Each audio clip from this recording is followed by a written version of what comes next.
রান্না করব ফুলকপি এই আলু শিম দিয়ে রান্না করব। এর মধ্যে দিয়েছি দেখুন তেল গরম হওয়ার পরে গরম মশলা, গোটা গরম মশলা দিয়েছি আর শুকনো লঙ্কা পোড়া, তেজপাতা পোড়া দিয়ে মানে তেলে দিয়েছি ফোড়নে।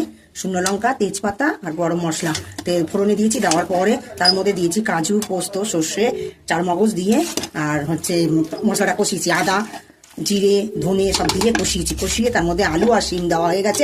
এইবার দিয়ে দেবো এই ফুলকপিটা, ভাপাতে দিয়েছি এই ফুলকপিটা এর মধ্যে দিয়ে দেবো। একটু নালে পেট ব্যথা করবে কি গ্যাস হবে, যার জন্য এটা একটু ভাপিয়ে নেওয়া হচ্ছে ফুলকপিটা। আপনারা চাইলে না ভাপালে হবে, ভেজে করলেও হবে, আমি ভেজে করি না, আমি যার জন্য এইভাবেই করিনি। এইভাবে ট্রাই করে দেখবেন, খারাপ লাগবে না।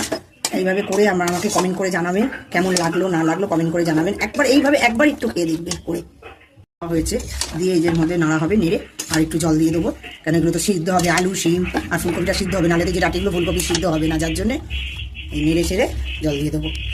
মিষ্টি দিয়ে দিই, চিনি দিয়ে দিলাম, অল্প একটু চিনি দিয়ে দিলাম। এবার দিয়ে দেবো ধনে পাতা দিয়ে দিলাম। আপনারা যে যেখান থেকে দেখছেন আমাকে বেশি বেশি করে শেয়ার করুন, লাইক করুন, কমেন্ট করুন। আর টাটা।